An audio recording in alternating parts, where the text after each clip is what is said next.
우리는 중년에 접어듭니다. 인생의 한가운데 서 있습니다. 뒤를 돌아보면 지나온 세월이 있고 앞을 내다보면 남은 시간이 보입니다. 이 지점에서 우리는 선택해야 합니다. 어떻게 살 것인가를 말입니다. 명나라 시대에 홍자성이 쓴 책은 담은 말합니다. 인생의 진정한 맛은 채소처럼 담백한 것에 있다고 말입니다. 화려하고 자극적인 것이 아니라 평범하고 소박한 것에서 진정한 가치를 찾으라고 가르칩니다. 책은 담은 단순한 책이 아닙니다. 이것은 삶의 지혜가 응축된 보물입니다. 특히 중년을 살아가는 우리에게 이 책은 나침반과 같습니다. 어떻게 처신할 것인가, 어떻게 인생을 마무리할 것인가, 어떻게 다음 세대에 무엇을 남길 것인가를 가르쳐 줍니다. 우리 중년은 권력을 가진 시기입니다. 직장에서 높은 자리에 올랐고, 사회적으로 영향력이 있고, 경제적으로 여유가 생겼습니다. 하지만 동시에 위험한 시기이기도 합니다. 이 권력을 어떻게 사용하느냐에 따라 우리의 인생이 결정됩니다. 우리 중년은 은퇴를 앞둔 시기입니다. 혹은 이미 은퇴한 시기입니다. 바쁘게 달려온 삶이 잠시 멈춥니다. 이때 우리는 어떻게 해야 할까요? 그냥 주저앉아 쇠퇴해야 할까요? 아니면 새로운 시작을 해야 할까요? 우리 중년은 관계를 정리하는 시기입니다. 평생 맺어온 인연들을 돌아봅니다. 누구를 용서하고 누구와 화해하고 어떤 관계를 회복할 것인지 생각합니다. 우리 중년은 가치관을 확립하는 시기입니다. 무엇이 진정으로 중요한지, 무엇이 허상인지 이제는 분명히 압니다. 그 깨달음을 어떻게 살아낼 것인가를 결정해야 합니다. 우리 중년은 다음 세대를 준비시키는 시기입니다. 자식들이 성장했고 독립을 앞두고 있습니다. 우리가 그들에게 무엇을 물려줄 것인가? 이것이 우리의 과제입니다. 오늘 우리는 책은담이 전하는 중년의 처세 5가지를 배웁니다. 이것은 단순한 처세술이 아닙니다. 이것은 어떻게 품격 있게 나이 들 것인가에 대한 깊은 가르침입니다.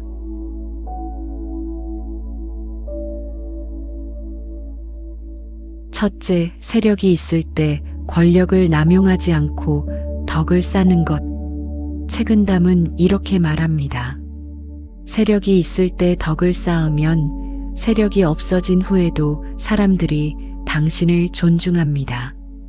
하지만 세력이 있을 때 권력을 남용하면 세력이 없어진 후 사람들이 당신을 외면합니다. 우리는 지금 권력을 가지고 있습니다.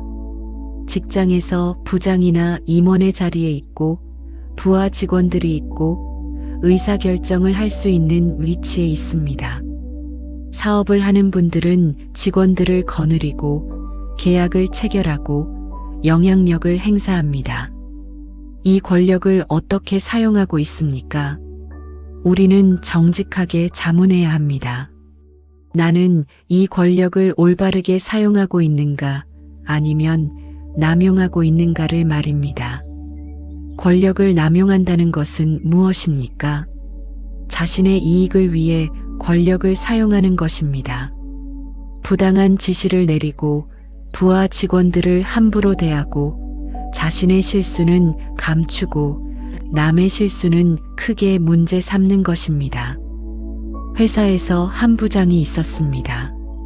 그는 권력을 마음껏 휘둘렀습니다.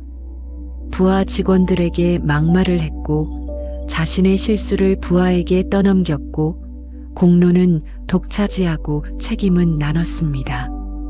회식 자리에서는 부하들에게 술을 강요했고 주말에도 연락해서 일을 시켰고 휴가를 제대로 쓰지 못하게 했습니다. 내가 부장이야.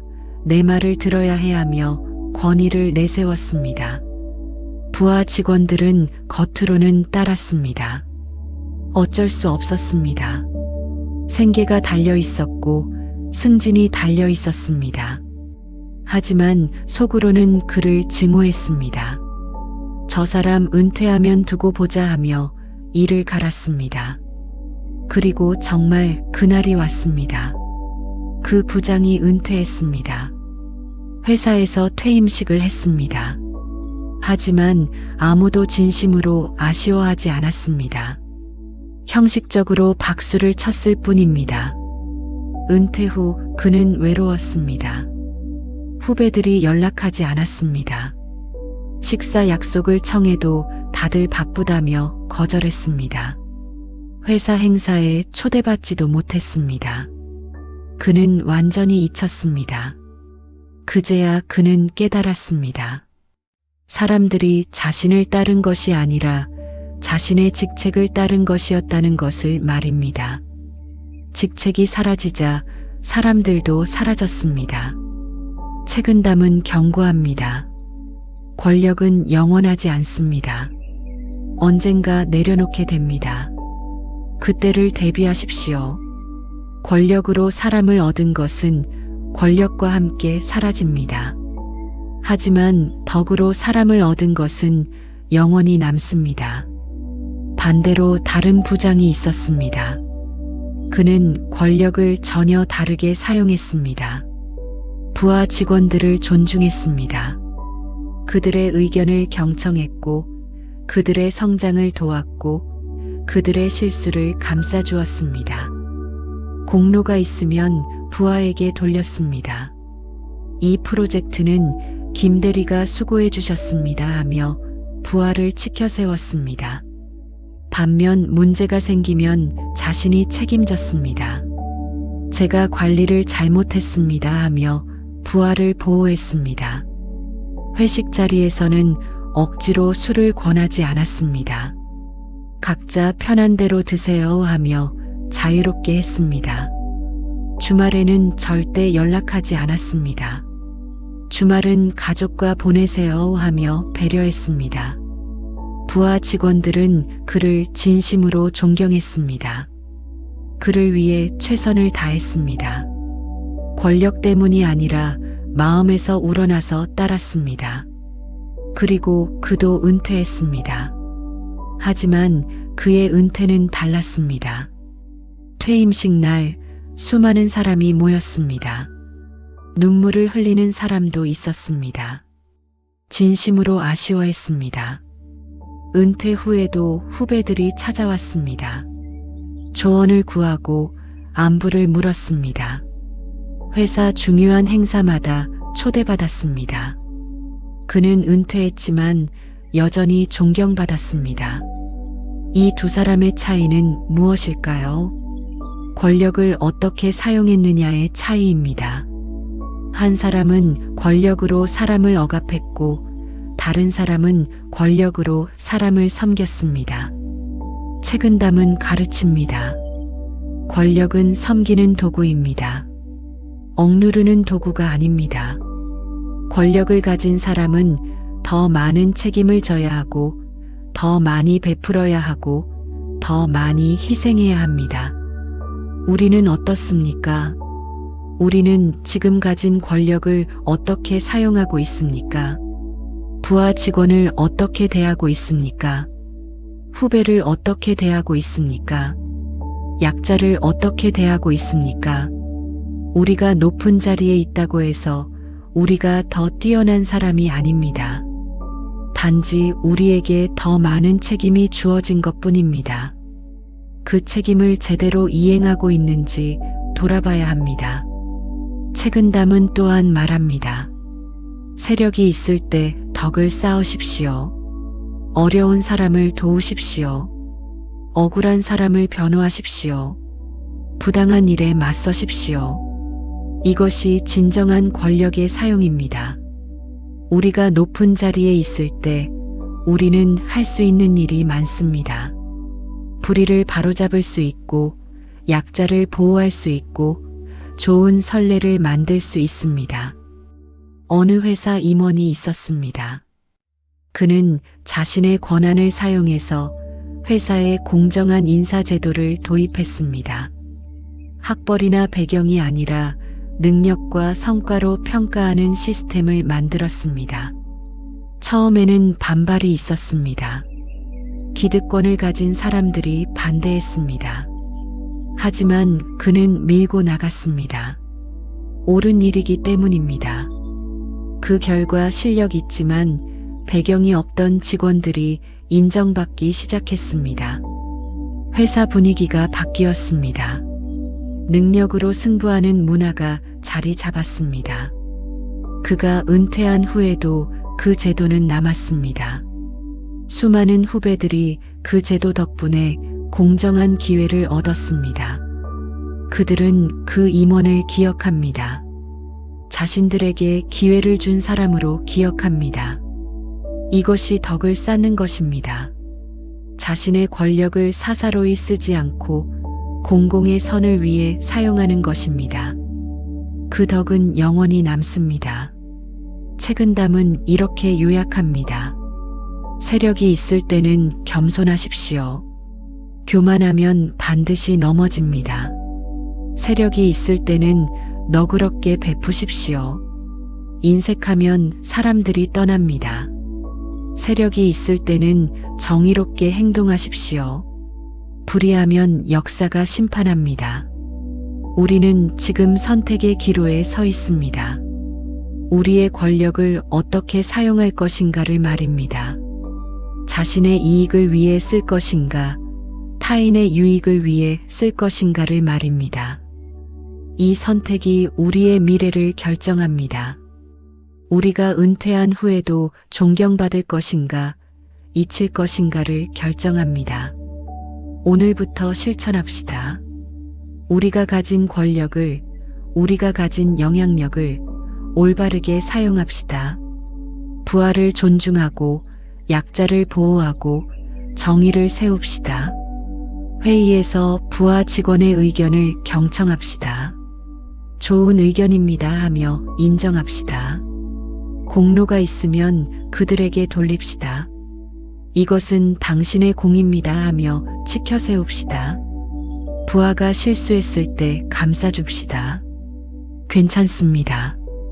다음에 더 잘하면 됩니다 하며 격려합시다.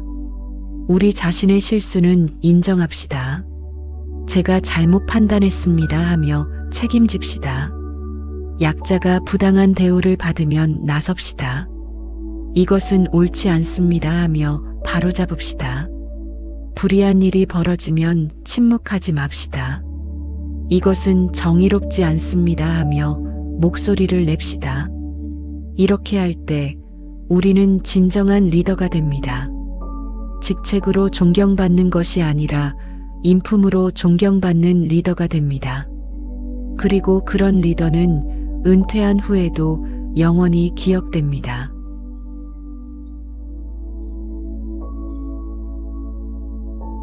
둘째, 은퇴한 후에도 마음을 붙잡아 나태함에 빠지지 않는 것. 책은담은 말합니다. 바쁘게 일할 때는 한가로운 마음을 품고 한가로이 쉴 때는 바쁜 마음을 품으십시오. 이것이 균형입니다. 우리는 평생을 바쁘게 살아왔습니다. 아침 일찍 일어나 출근하고 밤늦게까지 일하고 주말에도 업무를 생각했습니다. 우리의 정체성은 일과 연결되어 있었습니다. 나는 회사의 무엇입니다. 나는 무슨 일을 합니다 하며 자신을 소개했습니다. 그런데 은퇴합니다. 갑자기 일이 사라집니다. 아침에 일어나도 갈 곳이 없습니다. 하루 종일 시간이 납니다. 무엇을 해야 할지 모르겠습니다. 처음에는 좋습니다. 드디어 쉴 수 있구나 하며 기뻐합니다. 늦잠을 자고 텔레비전을 보고 그냥 빈둥거립니다. 평생 하고 싶었던 휴식을 마음껏 합니다. 하지만 한 달이 지나고 석 달이 지나면 달라집니다. 무료해집니다. 하루하루가 똑같습니다. 아침에 일어나 텔레비전을 켜고 점심을 먹고 낮잠을 자고 저녁을 먹고 다시 텔레비전을 보고 잠을 잡니다. 그러다 보면 마음이 무너지기 시작합니다. 무기력해집니다. 나는 이제 쓸모없는 사람이구나. 나는 이제 할 일이 없구나 하는 생각이 듭니다. 책은담은 경고합니다. 나태함은 독입니다. 천천히 우리를 죽입니다. 육체를 쇠퇴시키고 정신을 무뎌지게 하고 영혼을 썩게 합니다. 우리 동네에 한 어르신이 계십니다. 그분은 대기업에서 임원까지 하신 분입니다. 은퇴 전에는 정말 바쁘게 사셨습니다. 매일 회의하고 결제하고 출장 다니셨습니다. 은퇴하시고 처음 1년은 쉬셨습니다. 평생 일했으니 이제 좀 쉬어야지 하시며 아무것도 하지 않으셨습니다. 집에서 텔레비전만 보시고 낮잠만 주무셨습니다. 그런데 1년이 지나자 몸이 안 좋아지기 시작했습니다. 체중이 늘고 혈압이 오르고 당뇨가 생겼습니다. 병원에 가니 의사가 말했습니다. 운동하셔야 합니다. 움직이셔야 합니다. 하지만 그분은 이미 나태함에 빠져 계셨습니다. 운동하기가 귀찮았습니다. 내일 하지 뭐하며 미뤘습니다. 그렇게 또 1년이 지났습니다. 지금 그분은 건강이 많이 나빠지셨습니다. 거동도 불편하시고 약도 많이 드십니다. 무엇보다 정신이 많이 흐려지셨습니다. 기억력이 떨어지고 판단력이 둔해지셨습니다. 가족들이 안타까워합니다. 은퇴하시고 뭐라도 하시지 그러셨어요. 운동이라도 하시고 취미라도 가지시고 하지만 이미 늦었습니다. 나태함이 그분을 완전히 삼켜버렸습니다. 반면 우리 동네 다른 어르신은 완전히 다릅니다. 그분도 비슷한 시기에 은퇴하셨습니다. 하지만 은퇴하시자마자 계획을 세우셨습니다. 이제 뭘 할까 하고 고민하셨습니다. 그분은 평생 하고 싶었던 일을 하기로 하셨습니다. 사진을 배우기로 하셨습니다. 카메라를 사시고 강좌를 등록하시고 매주 수업을 들으러 다니셨습니다. 처음에는 서툴렀습니다. 디지털 카메라 사용법도 어려웠고 구도 잡는 것도 힘들었습니다. 하지만 포기하지 않으셨습니다. 꾸준히 배우시고 연습하셨습니다. 이제 그분은 제법 실력이 느셨습니다. 동네 사진 동호회에도 가입하셨고 전시회에도 작품을 내셨습니다. 무엇보다 매일이 즐겁습니다. 무엇을 찍을까 고민하고 어디를 갈까 계획하고 어떻게 표현할까 연구합니다. 그분의 건강도 좋아지셨습니다. 사진 찍으러 돌아다니시니 자연스럽게 운동이 됩니다. 새벽에 일출 사진 찍으러 나가시고 저녁에 야경 사진 찍으러 나가십니다. 무엇보다 정신이 또렷하십니다. 새로운 것을 배우시니 두뇌가 활발히 움직입니다. 사진 편집 프로그램도 배우시고 온라인 커뮤니티도 활동하십니다. 이 두 분의 차이는 무엇일까요? 은퇴 후 마음가짐의 차이입니다. 한 분은 나태함에 빠지셨고 다른 분은 새로운 도전을 하셨습니다. 책은담은 가르칩니다. 일이 없어도 마음은 일해야 합니다. 직장에서 은퇴해도 인생에서는 은퇴하면 안 됩니다. 죽는 날까지 우리는 배우고 성장하고 기여해야 합니다. 은퇴는 끝이 아닙니다. 새로운 시작입니다. 평생 회사를 위해 일했다면 이제는 자신을 위해 일할 시간입니다. 평생 돈을 위해 일했다면 이제는 의미를 위해 일할 시간입니다. 어떻게 나태함을 극복할 수 있을까요? 책은담은 3가지를 조언합니다. 첫째, 목표를 세우십시오. 은퇴했다고 목표가 없어지면 안 됩니다. 나는 이것을 배우겠다. 나는 이것을 이루겠다. 나는 이렇게 살겠다 하고 분명한 목표를 세우십시오. 목표는 거창할 필요 없습니다. 작아도 괜찮습니다. 1년에 책 12권 읽기, 매일 30분 걷기, 일주일에 한 번 자원봉사하기, 이런 작은 목표도 좋습니다. 중요한 것은 목표가 있다는 것입니다. 목표가 있으면 방향이 생깁니다. 오늘 무엇을 해야 할지 알게 됩니다. 둘째, 규칙적인 생활을 하십시오. 은퇴했다고 아무렇게나 살면 안 됩니다. 규칙적으로 일어나고, 규칙적으로 식사하고, 규칙적으로 운동하십시오. 우리 몸은 리듬을 좋아합니다. 일정한 패턴이 있으면 건강해집니다. 하지만 불규칙하면 무너집니다. 아침에 늦게 일어나고 아무 때나 먹고 움직이지 않으면 몸이 망가집니다. 매일 같은 시간에 일어나십시오.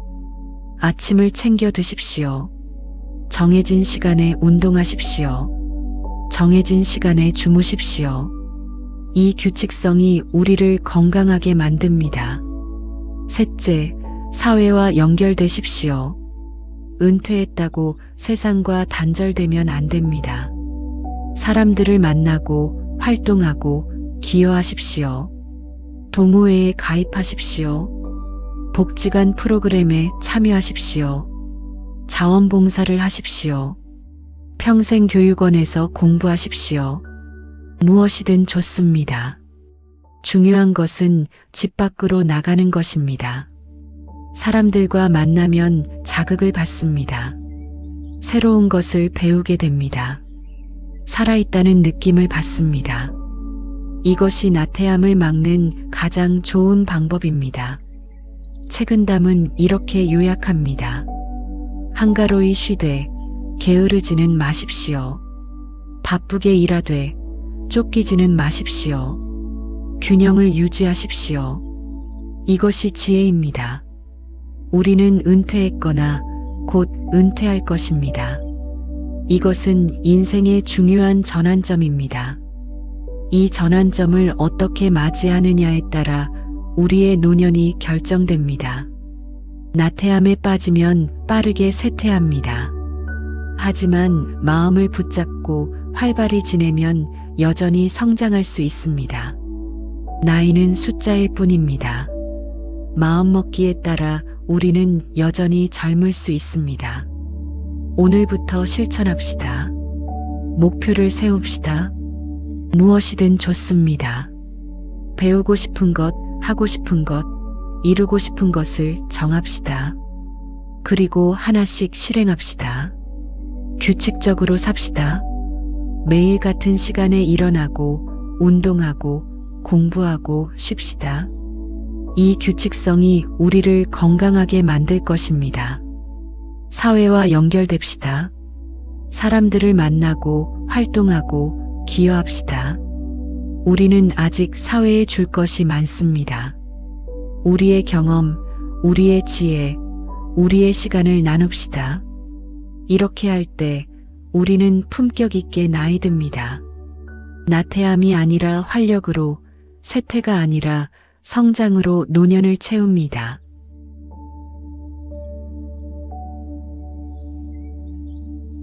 셋째, 남의 허물은 덮어주고 나의 허물은 엄히 꾸짖는 관용. 책은담은 말합니다. 자신에게는 엄격하고 남에게는 관대하십시오. 이것이 군자의 도입니다. 하지만 대부분의 사람은 거꾸로 합니다. 자신에게는 관대하고 남에게는 엄격합니다.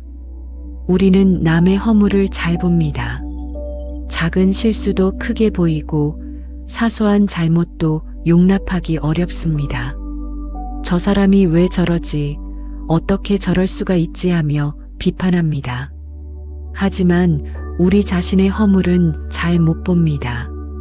아니, 보면서도 외면합니다. 이 정도는 괜찮아. 누구나 실수할 수 있어 하며 변명합니다. 이것은 인간의 본성입니다. 우리는 자기중심적입니다. 자신에게는 관대하고 타인에게는 가혹합니다. 하지만 책은담은 말합니다. 이 본성을 극복해야 한다고, 의식적으로 노력해야 한다고 말합니다. 왜 남의 허물을 덮어주어야 할까요? 첫째, 우리도 완벽하지 않기 때문입니다. 우리도 실수하고 잘못하고 부족합니다. 그런데 우리는 남에게 완벽을 요구합니다. 이것은 공정하지 않습니다. 둘째, 관용이 관계를 살리기 때문입니다. 우리가 남의 작은 허물을 들추면 관계가 깨집니다. 하지만 우리가 덮어주면 관계가 회복됩니다. 셋째, 관용이 우리 자신을 자유롭게 하기 때문입니다. 남을 비판하고 판단하는 것은 에너지를 소모합니다. 우리를 피곤하게 만듭니다. 하지만 용서하고 덮어주면 우리가 평화로워집니다. 어느 회사에서 일이 있었습니다. 한 직원이 중요한 프레젠테이션에서 실수했습니다. 자료를 잘못 준비해서 중요한 계약이 무산될 뻔했습니다. 팀장은 화가 났습니다. 당연히 화가 날 만했습니다. 몇 달을 준비한 계약이 한 사람의 실수로 날아갈 뻔했으니까요. 하지만 팀장은 참았습니다. 크게 꾸짖지 않았습니다. 그 직원을 따로 불러 조용히 말했습니다. 실수는 누구나 합니다. 중요한 것은 같은 실수를 반복하지 않는 것입니다. 다음에는 더 조심하세요. 그 직원은 감동했습니다. 각오했던 질책이 아니라 이해를 받았습니다. 그래서 더 반성했습니다. 스스로를 더 엄하게 다잡았습니다. 그리고 다시는 같은 실수를 하지 않았습니다. 몇 년 후 그 직원은 회사의 핵심 인재가 되었습니다. 그리고 그는 항상 그때를 기억합니다. 팀장의 관용이 자신을 변화시켰다고 말합니다. 반면 다른 회사의 상사는 달랐습니다. 부하 직원이 작은 실수를 했습니다. 그 상사는 모든 사람 앞에서 그 직원을 질책했습니다. 당신 때문에 우리 팀이 망신당했어 하며 소리쳤습니다. 그 직원은 수치심을 느꼈습니다. 모든 동료 앞에서 망신을 당했습니다. 그는 그날 이후 변했습니다. 자신감을 잃었고 소극적이 되었습니다. 새로운 일을 하려 하지 않았습니다. 실수할까봐 두려웠기 때문입니다. 결국 그는 회사를 떠났습니다. 그리고 그 상사를 평생 원망했습니다. 이 두 사례의 차이는 무엇일까요? 관용의 차이입니다. 한 팀장은 부하의 허물을 덮어주었고 다른 상사는 들추어냈습니다. 책은담은 가르칩니다. 남의 허물을 덮어주는 것은 약함이 아니라 강함입니다. 진정으로 강한 사람만이 용서할 수 있습니다. 그렇다면 우리 자신의 허물에는 어떻게 해야 할까요? 책은담은 말합니다. 엄하게 꾸짖으십시오. 자기 자신에게는 변명하지 마십시오. 우리는 자신의 잘못을 합리화합니다. 바빠서 그랬어. 힘들어서 그랬어. 어쩔 수 없었어 하며 변명합니다. 하지만 이것은 성장을 막습니다. 우리가 자신의 잘못을 인정하지 않으면 같은 실수를 반복합니다. 하지만 우리가 엄하게 자신을 꾸짖으면 변화할 수 있습니다. 한 사업가가 있었습니다. 그는 사업에서 큰 실패를 했습니다. 투자 판단을 잘못해서 많은 돈을 잃었습니다. 처음에는 남 탓을 했습니다. 직원들이 제대로 보고하지 않아서 시장 상황이 갑자기 변해서 하며 변명했습니다. 하지만 어느 날 그는 깨달았습니다. 진짜 문제는 자신이었다는 것을 말입니다. 자신이 교만했고 조급했고 제대로 검토하지 않았습니다. 그는 자신을 엄하게 꾸짖었습니다. 노트에 자신의 잘못을 적었습니다. 나는 직원들의 경고를 무시했다. 나는 데이터를 제대로 분석하지 않았다. 나는 욕심이 과했다 하고 하나하나 적었습니다. 그리고 다짐했습니다. 같은 실수를 하지 않겠다고, 더 신중하겠다고, 더 겸손하겠다고 다짐했습니다. 몇 년 후 그는 사업에 성공했습니다. 이전의 실패에서 배웠기 때문입니다. 자신을 엄하게 꾸짖었기 때문입니다. 책은담은 이렇게 요약합니다. 자신에게 엄격한 사람은 성장하고 자신에게 관대한 사람은 정체됩니다. 남에게 관용한 사람은 존경받고 남에게 가혹한 사람은 외면당합니다. 우리 중년은 이것이 특히 중요합니다. 왜냐하면 우리는 많은 관계 속에 살기 때문입니다. 부하 직원, 후배, 자녀, 사위, 며느리, 손주들과 관계를 맺습니다. 이 관계들을 건강하게 유지하려면 관용이 필요합니다. 그들의 작은 허물을 들추지 말아야 합니다. 그들이 우리 기대에 못 미쳐도 받아들여야 합니다. 며느리가 집안일을 우리 방식대로 하지 않습니다. 우리는 불만입니다. 하지만 참아야 합니다. 그것은 그녀의 방식입니다. 틀린 것이 아니라 다른 것입니다. 사위가 우리만큼 부지런하지 않습니다. 우리는 답답합니다. 하지만 이해해야 합니다. 세대가 다릅니다. 가치관이 다릅니다. 손주가 우리 말을 잘 듣지 않습니다. 우리는 섭섭합니다. 하지만 받아들여야 합니다. 그 아이는 자기 개성이 있습니다. 이렇게 덮어주면 관계가 유지됩니다. 하지만 하나하나 따지고 꾸짖으면 관계가 깨집니다. 반면 우리 자신에게는 엄격해야 합니다. 우리가 화를 냈다면 내가 참을성이 부족했다 하고 인정해야 합니다. 우리가 고집을 부렸다면 내가 완고했다 하고 반성해야 합니다. 오늘부터 실천합시다. 남의 작은 허물을 보면 덮어줍시다. 그럴 수도 있지 하고 이해합시다. 비판하고 싶은 마음이 들면 참읍시다. 우리 자신의 잘못을 발견하면 솔직히 인정합시다. 변명하지 맙시다.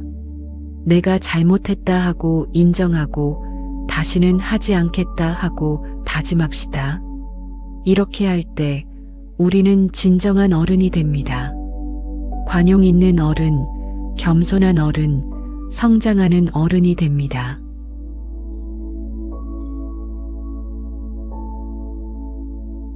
넷째, 화려한 길보다 평범하고 고요한 길에서 참맛을 느끼는 것. 책은담은 말합니다. 진정한 맛은 담백한 것에 있습니다. 진정한 사람됨은 평범한 것에 있습니다. 우리는 젊었을 때 화려함을 추구했습니다. 높은 자리, 큰 집, 좋은 차, 명품 옷을 원했습니다. 남들에게 보여주고 싶었고 인정받고 싶었습니다. 그래서 우리는 열심히 일했습니다. 승진하려고 애썼고 돈을 벌려고 노력했고 성공하려고 달렸습니다. 그리고 어느 정도 이루었습니다. 원하던 지위에 올랐고 원하던 재산을 모았고 원하던 인정을 받았습니다. 하지만 중년이 되면서 깨닫습니다. 화려함이 행복을 주지 않는다는 것을 말입니다. 높은 자리는 책임과 스트레스를 주고 큰 집은 관리에 부담을 주고 좋은 차는 잠시의 만족만 줍니다. 책은담은 가르칩니다. 세상 사람들은 농후한 맛을 좋아합니다. 하지만 농후한 맛은 금방 질립니다. 담백한 맛은 처음에는 밋밋하지만 오래 음미할수록 깊은 맛이 납니다. 우리 인생도 그렇습니다. 화려하고 자극적인 삶은 처음에는 좋습니다. 하지만 금방 지칩니다. 계속 더 큰 자극을 찾게 되고 결국 만족하지 못합니다. 하지만 평범하고 고요한 삶은 다릅니다. 처음에는 밋밋해 보입니다. 하지만 살아보면 그 안에 깊은 행복이 있습니다. 한 기업인이 있었습니다. 그는 젊었을 때 엄청나게 성공했습니다. 큰 회사를 만들었고 많은 돈을 벌었고 유명해졌습니다. 그는 화려한 삶을 살았습니다. 고급 레스토랑에서 식사하고 해외여행을 자주 가고 명품을 사고 유명인들과 어울렸습니다. 하지만 그는 행복하지 않았습니다. 늘 바빴고 늘 긴장했고 늘 무언가에 쫓겼습니다. 가족과 시간을 보내지 못했고 친구들과 멀어졌고 자기 자신을 돌볼 시간이 없었습니다. 어느 날 그는 건강에 이상이 생겼습니다. 과로로 쓰러졌습니다. 병원에 입원해서 한 달을 보냈습니다. 그 한 달 동안 그는 많은 것을 생각했습니다. 내가 무엇을 위해 이렇게 사는가? 이것이 정말 내가 원하는 삶인가 하고 물었습니다. 퇴원 후 그는 결심했습니다. 삶을 바꾸기로 했습니다. 회사 경영에서 한 발 물러났습니다. 후배에게 많은 권한을 넘겼습니다. 그리고 평범한 삶을 시작했습니다. 아침에 일찍 일어나 산책했습니다. 가족과 아침을 함께 먹었습니다. 천천히 출근했습니다. 일찍 퇴근해서 저녁을 가족과 함께 먹었습니다. 주말에는 특별한 일을 하지 않았습니다. 그냥 집에서 쉬거나 가까운 공원을 산책하거나 책을 읽었습니다. 처음에는 답답했습니다. 이렇게 밋밋하게 살아도 되나 하는 생각이 들었습니다. 하지만 시간이 지나면서 깨달았습니다. 이것이 진짜 행복이라는 것을 말입니다. 아침 산책의 고요함, 가족과의 식사 시간, 책 읽는 여유, 이런 평범한 것들이 진정한 행복을 준다는 것을 깨달았습니다. 지금 그는 예전보다 훨씬 행복합니다. 돈은 덜 벌지만 마음은 더 풍요롭습니다. 유명하지 않지만 평화롭습니다. 책은 담은 이렇게 말합니다. 부귀영화는 꿈과 같습니다. 잠깐 동안 화려하지만 깨면 사라집니다. 하지만 평담한 삶은 실제와 같습니다. 밋밋해 보이지만 영원히 남습니다. 우리 중년은 이제 깨달을 때입니다. 무엇이 진정으로 중요한지, 무엇이 허상인지 알아야 합니다. 높은 자리가 중요한 것이 아닙니다. 건강이 중요합니다. 많은 돈이 중요한 것이 아닙니다. 사랑하는 사람과의 시간이 중요합니다. 남의 인정이 중요한 것이 아닙니다. 자신의 평화가 중요합니다. 책은 담은 구체적으로 조언합니다. 화려함을 줄이십시오. 소박하게 사십시오. 자극을 줄이십시오. 고요하게 사십시오. 우리가 어떻게 실천할 수 있을까요? 첫째, 물질적 욕심을 줄여야 합니다. 우리는 이미 충분히 가졌습니다. 더 큰 집이 필요 없습니다. 더 좋은 차가 필요 없습니다. 더 많은 옷이 필요 없습니다. 지금 가진 것에 만족합시다. 아니, 오히려 줄입시다. 필요 없는 것은 정리합시다. 집을 단순하게 만듭시다. 소유가 적을수록 마음이 가벼워집니다. 둘째, 사회적 욕심을 줄여야 합니다. 더 높이 올라가려 하지 맙시다. 더 유명해지려 하지 맙시다. 이미 충분히 이루었습니다. 모임을 줄입시다. 꼭 필요한 만남만 가집시다. SNS를 줄입시다. 남에게 보여주려 하지 맙시다. 조용히 삽시다. 셋째, 감각적 욕심을 줄여야 합니다. 화려한 음식, 자극적인 오락, 시끄러운 환경을 피합시다. 집밥을 먹읍시다. 단순하고 건강한 음식을 먹읍시다. 자연을 즐깁시다. 조용한 곳을 찾읍시다. 책을 읽고 음악을 듣고 산책을 합시다. 우리 동네에 한 할아버지가 계십니다. 그분은 평생 교사셨습니다. 높은 지위에 오르지 못했고 많은 돈을 벌지 못했습니다. 그냥 평범하게 사셨습니다. 은퇴하신 후에도 평범하게 사십니다. 작은 아파트에 사시고 검소하게 생활하시고 조용히 지내십니다. 아침에는 공원을 산책하십니다. 낮에는 도서관에서 책을 읽으십니다. 저녁에는 아내와 함께 텔레비전을 보십니다. 남들 보기에는 밋밋한 삶입니다. 하지만 그분은 행복하십니다. 얼굴에 평화가 있습니다. 마음에 만족이 있습니다. 그분은 말씀하십니다. 나는 부자도 아니고 유명하지도 않습니다. 하지만 나는 매일 감사합니다. 건강하고 아내가 있고 할 일이 있으니까요. 이것이 책은담이 말하는 평담한 삶입니다. 화려하지 않지만 행복한 삶, 자극적이지 않지만 만족스러운 삶입니다. 책은담은 마지막으로 이렇게 말합니다. 진정한 부자는 많이 가진 사람이 아니라 적게 필요로 하는 사람입니다. 진정한 귀인은 높은 자리에 있는 사람이 아니라 마음이 고귀한 사람입니다. 우리는 이제 선택해야 합니다. 계속 화려함을 추구할 것인가, 평범함의 가치를 깨달을 것인가를 말입니다. 오늘부터 실천합시다. 욕심을 줄입시다. 소박하게 삽시다. 조용히 삽시다. 그리고 발견할 것입니다. 진정한 행복이 거기에 있다는 것을 말입니다.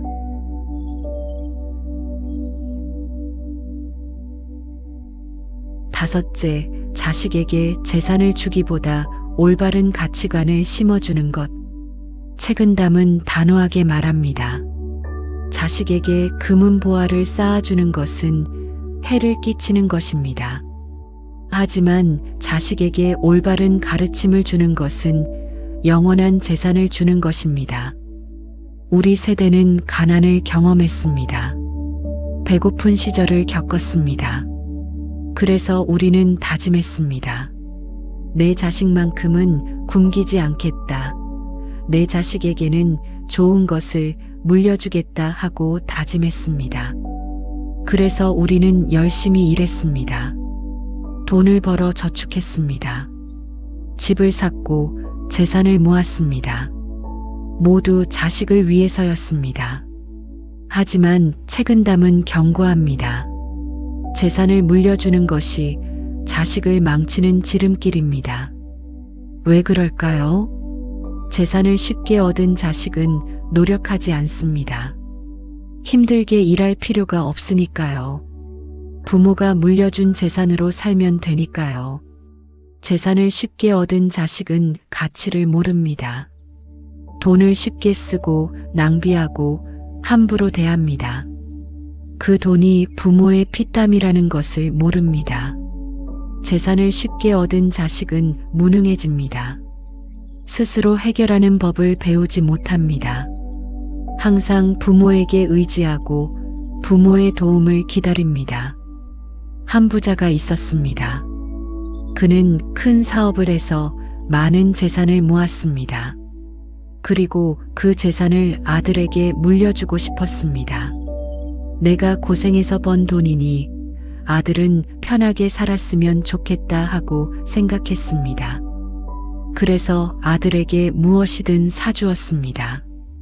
비싼 차를 사주고 좋은 집을 사주고 사업 자금을 대주었습니다. 아들은 처음에는 좋아했습니다. 돈 걱정 없이 원하는 것을 다 할 수 있었습니다. 하지만 시간이 지나면서 문제가 생겼습니다. 아들은 사업을 제대로 하지 않았습니다. 힘들면 그만두었습니다. 어차피 아버지 재산이 있으니까 하며 쉽게 포기했습니다. 돈을 함부로 썼습니다. 도박을 하고 투자라는 명목으로 돈을 날리고 사치스럽게 살았습니다. 아버지가 돌아가신 후 아들은 물려받은 재산을 몇 년 만에 다 날렸습니다. 결국 빚더미에 앉았습니다. 그제야 아들은 후회했습니다.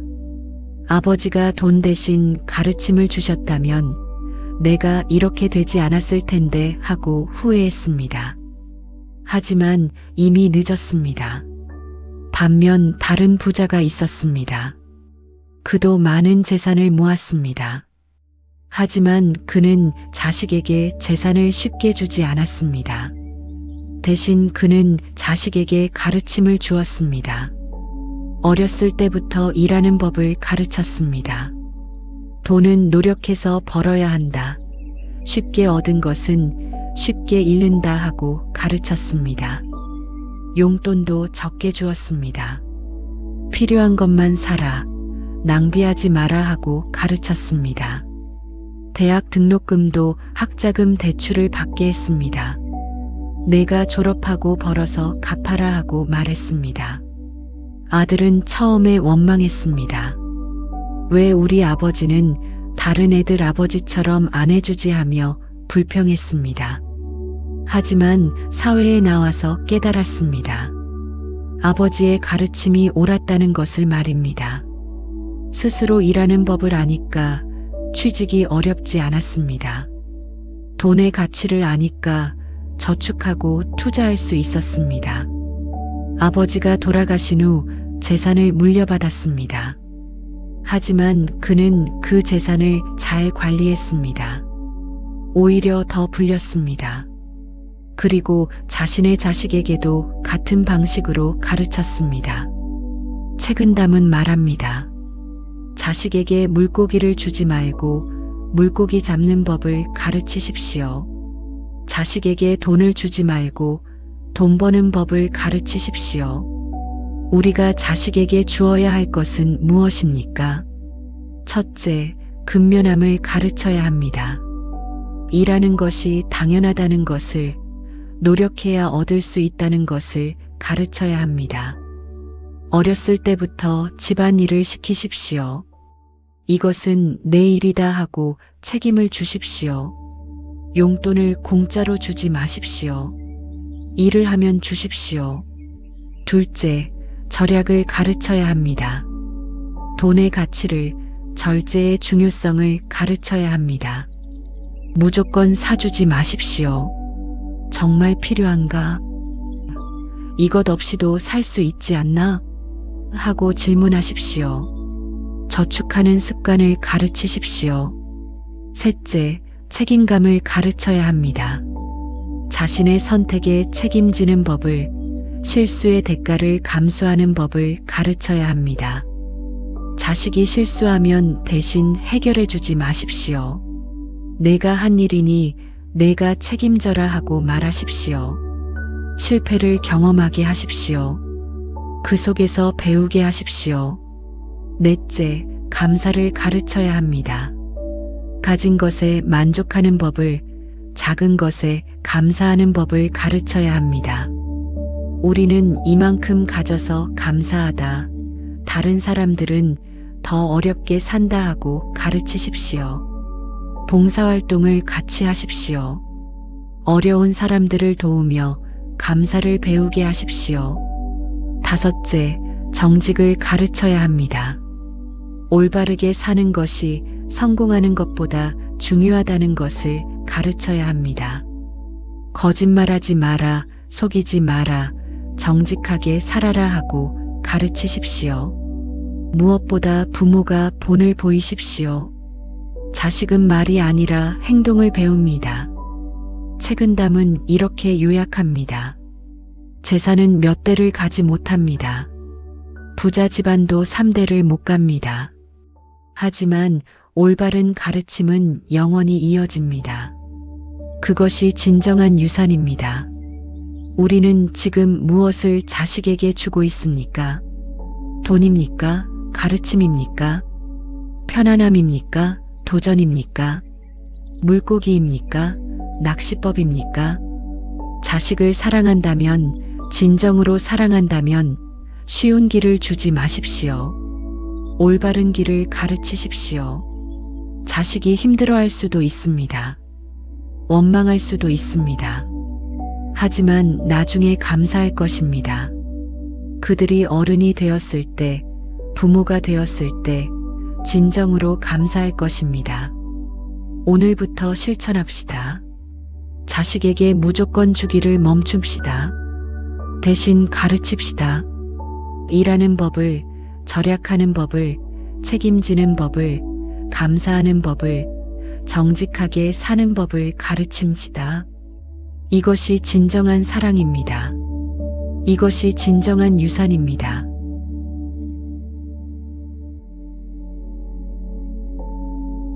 책은담이 전하는 중년의 처세 5가지를 살펴보았습니다. 세력이 있을 때 권력을 남용하지 않고 덕을 쌓는 것, 은퇴한 후에도 마음을 붙잡아 나태함에 빠지지 않는 것, 남의 허물은 덮어주고 나의 허물은 엄히 꾸짖는 관용, 화려한 길보다 평범하고 고요한 길에서 참맛을 느끼는 것, 자식에게 재산을 주기보다 올바른 가치관을 심어주는 것. 이 5가지는 단순한 처세술이 아닙니다.